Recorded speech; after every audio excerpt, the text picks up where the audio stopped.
ओम शांति। मुरली है 6 दिसंबर 2023।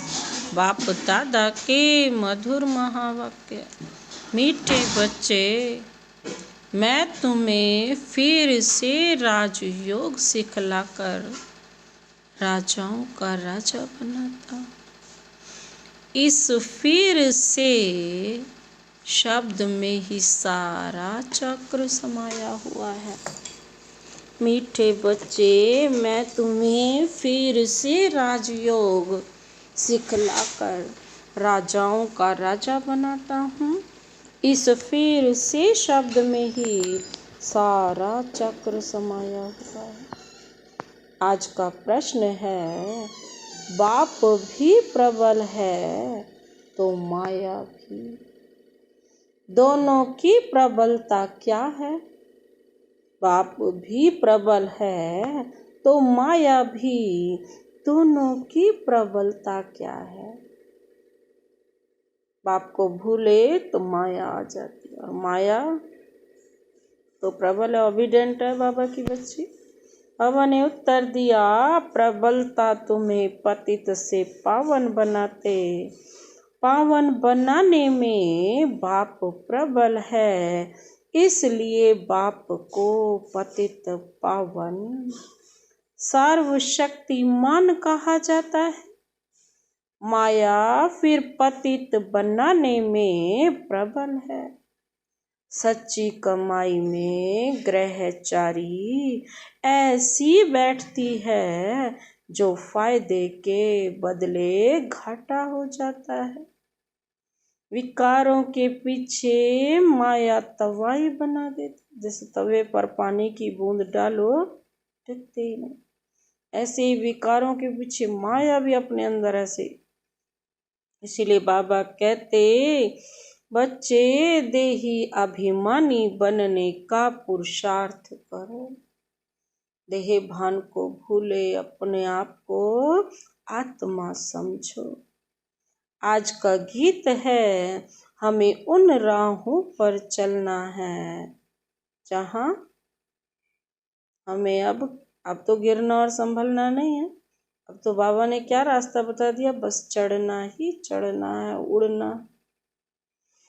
ओम शांति। तो बच्चों को किन राहों पर चलना है? किन राहों पर? जो बाबा राह बताए, जो बाबा की श्रीमत हो। बस जरूर राह बताने वाला होगा तभी तो उस राह पर चलोगे। मनुष्य रोंग रास्ते पर चलते हैं तब तो दुखी होते हैं। अभी कितने दुखी हैं क्योंकि उनकी मत पर नहीं चलते। सब उल्टी मत पर चलते आए हैं। जब से उल्टी मत देने वाले रावण का राज्य शुरू हुआ है, बाप समझाते हैं, तुम इस समय रावण की मत पर हो। तब हर एक का ऐसा बुरा हाल हुआ है। सब अपने को पतित कहते भी हैं। गांधी बापूजी भी कहते थे, पतित पावन आओ। गोया हम पतित हैं, परंतु कोई भी समझते नहीं कि हम पतित कैसे बने हैं। चाहते हैं भारत में राम राज्य हो, परंतु कौन बनाएगा? गीता में बाप ने सब बातें समझाई हैं, परंतु गीता के भगवान का ही नाम उल्टा लगा दिया है। बाप समझाते हैं, तुमने क्या कर दिया है? क्राइस्ट के बाइबल में पोप का नाम डाल दें तो कितना नुकसान हो जाए। है क्राइस्ट का बाइबल और उसमें पोप का नाम डाल दिया जाए, बच्चे का नाम डाल दिया जाए, तो बाबा कहते कितना नुकसान हो जाए। ऐसे ही गीता का भगवान भी श्री कृष्ण लिखने से सारा ज्ञान क्या हो गया? उल्टा हो गया ना, क्योंकि बाप ने दिया और लिख दिया बच्चे ने, बच्चे का नाम। बाप बड़े से बड़ी भूल समझाते हैं। यह आदि मध्य अंत का ज्ञान गीता में है। बाप समझाते हैं, मैं तुमको फिर से राजाओं का राजा। तुमने 84 जन्म कैसे लिए यह तुम नहीं जानते हो। हम बताते हैं, यह कोई भी शास्त्र में नहीं। शास्त्र तो अनेक हैं, भिन्न भिन्न मते हैं। गीता माना गीता। जिसने गीता गाई है उसने ही राय दी है। कहते हैं ना, मैं तुमको राजयोग सिखाने फिर से आया हूँ। तुम पर माया का परछाया पड़ गया है, अभी फिर से मैं आया हूँ। गीता में भी कहते हैं, हे भगवान फिर से गीता सुनाने आओ और फिर से गीता की नॉलेज दो। आज बाबा ने कहा, फिर से शब्द कहने से ही पूरा चक्र दिमाग में घूम जाता है। फिर से शब्द में ही इतनी ताकत है, चक्र पूरा घूम जाता है। गीता में भी कहते हैं, हे भगवान फिर से गीता सुनाने आओ और फिर से गीता की नॉलेज दो। गीता में भी यह बात है कि आसुरी सृष्टि का विनाश और दैवी सृष्टि की स्थापना फिर से होती है। फिर जरूर कहेंगे, गुरु नानक फिर से आएगा अपने समय पर। चित्र भी दिखाते हैं, श्री कृष्ण भी फिर से वही मोर मुकुट वाला हो। तो यह सब राज गीता में है, परंतु भगवान को बदल दिया है। हम ऐसे नहीं कहते कि गीता को नहीं मानते, परंतु उसमें जो यह उल्टा नाम मनुष्यों ने डाल दिया है, उसको बाप आकर सीधा करके समझाते हैं। यह भी समझाते हैं, हर एक आत्मा में अपना अपना पार्ट नूंधा हुआ है। सब एक समान नहीं हो सकते। जैसे मनुष्य माना मनुष्य, वैसे आत्मा माना आत्मा, परंतु हर एक आत्मा में अपना पार्ट भरा है। यह बातें समझाने वाला बड़ा बुद्धिमान चाहिए। बाप जानते हैं कौन समझा सकते हैं, कौन सर्विस करने में समझदार है, किसकी लाइन क्लियर है, ते ही अभिमानी रहते हैं। सब तो परिपूर्ण देही अभिमानी नहीं बने हैं। यह तो अंत में रिजल्ट होगी। इम्तिहान के दिन जब नजदीक होते हैं तो मालूम पड़ जाता है कौन कौन पास होंगे। टीचर्स भी समझ सकते हैं और बच्चे भी समझते हैं कि यह सबसे तीखा है। वहाँ तो ठगी आदि भी हो सकती है, यहाँ तो यह बात तो हो ना सके। यह तो ड्रामा में नूंद है, कलप पहले वाले ही निकलेंगे। हमें पता चलता है सर्विस की रफ्तार से। इस सच्ची कमाई में घाटा और लाभ ग्रहचारी आदि आती है।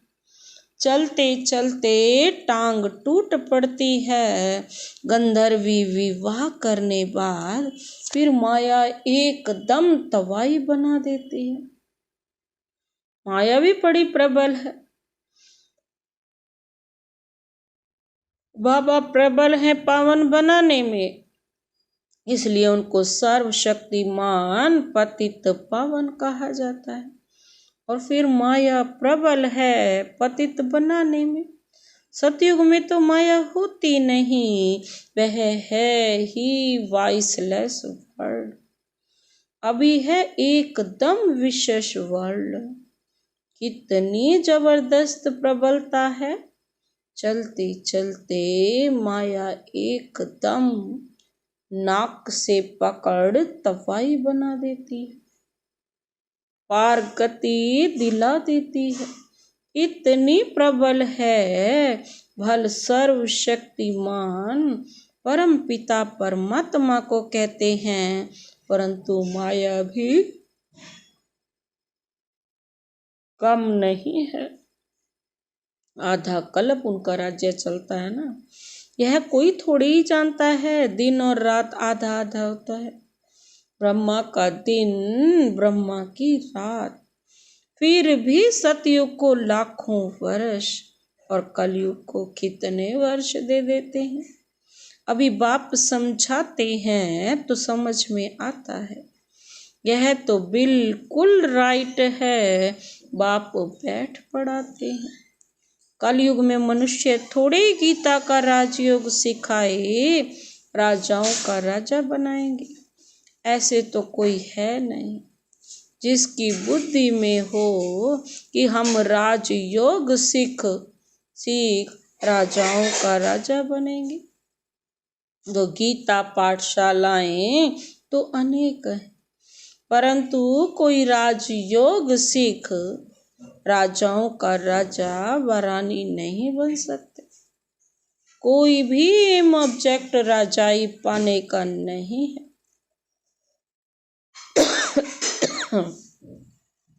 यहाँ तो कहते हो हम बेहद के बाप से भविष्य सुख की राजाई पाने के लिए पढ़ते हैं। कोई राजा नहीं बना सकता, राजाई नहीं दे सकता। 21 जन्मों के लिए विश्व का मालिक नहीं बना सकता सिवाय बाप के, क्योंकि बेहद का बाप ही हमें भविष्य सुख की राजाई पाने के लिए पढ़ाते हैं। पहले तो अल्लाह पर समझाना है। गीता पर ही सारा मदार है। मनुष्यों को कैसे पता पड़े सृष्टि चक्र कैसे फिरता है, हम कहाँ से आए हैं, फिर कहाँ जाना है, कोई को पता नहीं। कौन देश से आया, कौन देश है जाना। गीत भी है ना, सिर्फ तोते मुआफिक गाते रहते हैं। बुद्धि जो आत्मा में है वह नहीं जानती कि हम जिसको ही परमपिता परमात्मा कहते हैं वह कौन है। उनको न देख सकते हैं न जान सकते हैं। आत्मा को तो फर्ज है ना बाप को जानना और देखना। अभी तुम समझ गए हो हम आत्मा है, परम पिता परमात्मा बाप हमको पढ़ाते हैं। बुद्धि कहती है बाप आकर पढ़ाते हैं, जैसे भिखारी आत्मा को बुलाते हैं ना, तो समझते हैं ना उनकी बुद्धि आई है। तो अब तो तुम समझते हो हम आत्मा हैं, हमारा बाप वह बाप है, हमारा वह बाप है। बाप से जरूर वर्षा मिलना चाहिए। हम दुखी क्यों हुए हैं, मनुष्य तो कह देते बाप ही सुख दुख देने वाला है। भगवान को गाली देते रहते हैं। वह है आसुरी संतान, जैसे कल्प पहले कहा है ना, कैसे कहते हैं वैसे कहते हैं। तुम अभी प्रैक्टिकल में ईश्वरीय संतान बने हो, आगे तुम आसुरी औलाद थे। अब बाप कहते हैं निरंतर मुझे याद करो। किसको भी यह दो अक्षर समझाना बहुत सहज है। तुम भगवान के बच्चे हो। भगवान ने स्वर्ग रचा, अब नरक बना है। फिर स्वर्ग बाप ही रचेंगे। बाप हमको राजयोग सिखला रहे, स्वर्ग की स्थापना कर रहे हैं। अच्छा, शिव को नहीं जानते हो? प्रजापिता ब्रह्मा को भी रचने वाला वह बाप है। तो जरूर बाप ब्रह्मा द्वारा ही सिखाएंगे। अभी शूद्र वर्ण है, हम ब्राह्मण से देवता क्षत्रिय बनेंगे। नहीं तो विराट रूप क्यों बनाया है? चित्र ठीक है परंतु समझ नहीं सकते। बाबा कहते हैं यही तो समझ नहीं है ना। शूद्रों को ब्राह्मण कौन बनाएंगे? जरूर प्रजापिता ब्रह्मा ही चाहिए ना। उनको कैसे अडॉप्ट किया? जैसे तुम कहते हो यह मेरी स्त्री है, उनको मैरी कैसे बनाया? अडॉप्ट किया। बाप कहते हैं मुझे भी माता पिता कहते हो, मैं बाप तो हूँ ही, मैरी कहाँ से लाऊं? तो इनमें प्रवेश कर इनका नाम ब्रह्मा रखता हूँ। स्त्री अडॉप्ट की जाती है। जैसे लौकिक बाप स्त्री को अडॉप्ट कर कुख वंशावली रचते हैं, बाबा ने फिर इनमें प्रवेश कर इनको अडॉप्ट कर इनके मुख द्वारा मुख वंशावली बनाई है। तुम कहते हो हम ब्राह्मण ब्राह्मणियां हैं, जरूर इनका ही नाम ब्रह्मा है। ब्रह्मा किसका बच्चा? किसका बच्चा है? शिव बाबा का। इनको किसने अडॉप्ट किया? बेहद के बाप ने। दृष्टांत बड़ा अच्छा है, परंतु जिसकी बुद्धि में बैठेगा वह समझा सकेंगे। बुद्धि में नहीं होगा तो उनको समझाने आएगा ही नहीं। लौकिक और पारलौकिक तो है ना। यह वह भी स्त्री को अडॉप्ट कर मेरी कहते हैं ना, मेरी है ये। यह फिर इनमें प्रवेश कर अडॉप्ट करते हैं। खुद कहते हैं मुझ निराकार को इनका आधार लेना पड़ता है, तो नाम भी बदली करता हूँ। एक ही टाइम कितनों के नाम रखे? नाम की लिस्ट भी तुम्हारे पास होनी चाहिए। प्रदर्शनी में नाम की लिस्ट भी दिखानी चाहिए। बाबा ने कैसे एक ही समय नाम रखे। बाबा ने हमको अपना बनाया तो नाम बदलाया। उनको भृगु ऋषि कहते हैं। जन्म पत्री तो भगवान के पास ही है। वंडरफुल नाम है, अब सभी तो है नहीं।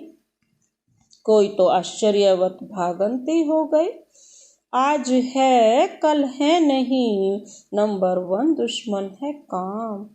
यह काम विकार बहुत तंग करता है, उस पर जीत पानी है।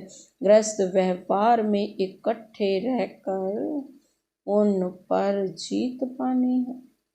यह है प्रतिज्ञा, अपनी वृत्ति देखनी है। कर्मेंद्रियों से कर्म नहीं करना है। कोई ऐसा कर्म ना करें जिससे दुख पाना पड़े। तूफान तो सबको आते हैं, इसमें डरना नहीं है। बाबा से बहुत बच्चे पूछते हैं यह धंधा करें व नहीं करें। बाबा लिखते हैं मैं कोई तुम्हारे धंधे आदि को देखने आया हूँ क्या? मैं तो टीचर हूँ, पढ़ाने के लिए। धंधे की बात हमसे क्यों पूछते हो? मैं तो राजयोग सिखाता हूँ। रुद्र यज्ञ भी गाया हुआ है, श्री कृष्ण यज्ञ नहीं। बाप कहते हैं लक्ष्मी नारायण में यह सृष्टि चक्र का ज्ञान ही नहीं। अगर यह मालूम हो कि 16 कला से फिर 14 कला बनना है, तो उसी समय ही राजाई का नशा उड़ जाए। किसी को ये भी पता हो ना कि हमारी कलाएं कम हो जाएगी, तो नशा भी उड़ जाए। वहाँ तो है ही सदगति। सदगति दाता तो एक है, वही आकर युक्ति बताते हैं, दूसरा कोई बतला न सके, पहले पहले यह बात उठाओ कि किसने कहा है काम महाशत्रु है। यह भी गाते हैं विशेष वर्ड और वॉइसलेस वर्ड। भारत में ही रावण को जलाते रहते हैं, सतयुग में थोड़े ही जलाएंगे। अगर यह कहते हैं कि अनादि है, सतयुग में भी था, फिर तो सब जगह दुख ही दुख होगा। फिर स्वर्ग कैसे कहेंगे? यह बातें समझानी है। हर एक की रफ्तार अपनी है, पता लग जाता है कौन अच्छी रफ्तार वाला है।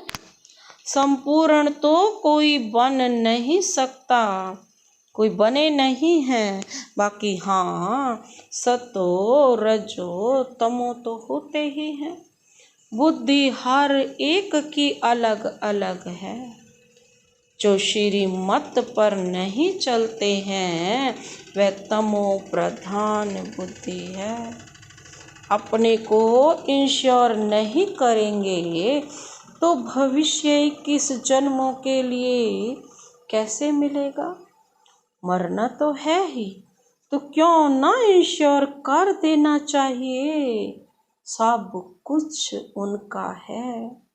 बाबा कहते तो परवरिश भी वह करेंगे। भल कोई सब कुछ देते हैं परंतु सर्विस नहीं करते, तो दिया वह खाते रहते हैं, तो बाकी जमा क्या होगा? कुछ भी नहीं। सर्विस का सबूत चाहिए। देखा जाता है कौन पंडे बन आते हैं। नए बीके भी आपस में सेंटर चलाते हैं, उनको भी आफरीन दी जाती है।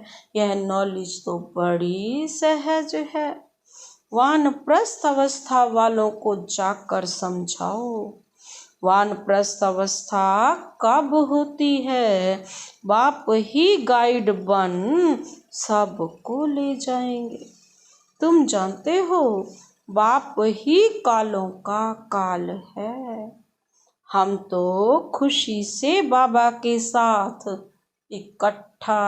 इकट्ठे जाना चाहते हैं। बाबा कहते पहले पहले तो मुख्य बात यह उठाओ कि गीता का भगवान कौन है, जिसने रचना रची। लक्ष्मी नारायण को राजयोग किसने सिखाया? बाबा कहते उनकी भी राजधानी स्थापन हो रही है। यह और कोई राजधानी स्थापन करने आते नहीं, बाप ही राजधानी स्थापन करने आते हैं। सब पतितों को पावन बनाते हैं। यह है विशेष वर्ल्ड और वह है वॉइसलेस वर्ल्ड। दोनों में नंबरवार मर्तबे हैं। जो श्रीमत पर चलने वाले होंगे उनकी बुद्धि में ही यह बातें बैठ सकती हैं, और जो नहीं चलते उनकी बुद्धि में ये बातें टिकेंगे ही नहीं। अच्छा, मीठे मीठे सिक्के लदे बच्चों प्रति मात पिता बाप दादा का याद प्यार और गुड मॉर्निंग। रूहानी बाप की रूहानी बच्चों को नमस्ते। हम रूहानी बच्चों की रूहानी बाप दादा को नमस्ते नमस्ते, गुड मॉर्निंग। शुक्रिया बाबा, शुक्रिया। धारणा के लिए मुख्य सार है। पहला पॉइंट है बुद्धि की लाइन सदा क्लियर रहे, इसके लिए देही अभिमानी रहना है। बुद्धि की लाइन सदा क्लियर रहे, इसके लिए देही अभिमानी रहना है। सच्ची कमाई में माया किसी प्रकार से घाटा ना डाल दे, यह संभाल करनी है। सच्ची कमाई में किसी प्रकार का भी कोई घाटा ना डाल दे, यह संभाल करनी। दूसरा पॉइंट है, कर्मेंद्रियों से कोई भी विकर्म नहीं करना है। इंश्योर करने के बाद सर्विस भी जरूर करनी। कर्मेंद्रियों से कोई भी विकर्म नहीं करना है। इंश्योर करने के बाद सर्विस भी जरूर करनी है। आज का वरदानी हाथ बाबा का अपने सिर पर अनुभव करते हुए इस वरदान को अपने अंदर समाते हैं। माया को दुश्मन की बजाय पाठ पढ़ाने वाली सहयोगी समझ एक रस रहने वाले माया जीत भव। माया को दुश्मन की बजाय, माया हमें बार बार कोई सबक सिखाने आती है, उसको सहयोगी समझ एक रस रहने वाले, स्थिति एक रस हो, चाहे कैसी भी माया आए, स्थिति न डामाडोल, तो माया जीत बन जाएंगे। एक रस रहने वाले माया जीत भव। स्पष्टीकरण है, माया आती है आपको पाठ पढ़ाने के लिए, इसलिए घबराओ नहीं, पाठ पढ़ लो। कभी सहनशीलता का पाठ, कभी शांत स्वरूप बनने का पाठ पक्का कराने के लिए ही माया आती है। इसलिए माया को दुश्मन की बजाय अपना सहयोगी समझो तो घबराहट में हार नहीं खाएंगे। पाठ पक्का करके अंगद के समान अचल बन जाएंगे। कभी भी कमजोर बन माया का आह्वान नहीं करो तो वह विदाई ले लेगी। कमजोर ही नहीं बन, कमजोर बनते ही माया का आह्वान नहीं करोगे तो वो विदाई, कमजोर ही नहीं बनोगे तो फिर क्या होगा, माया का आह्वान भी नहीं होगा और वो विदाई ले लेगी। आज का स्लोगन है, हर संकल्प में दृढ़ता की महानता हो तो सफलता मिलती रहेगी। हर संकल्प में दृढ़ता की महानता हो तो सफलता मिलती रहेगी। अच्छा, ओम शांति।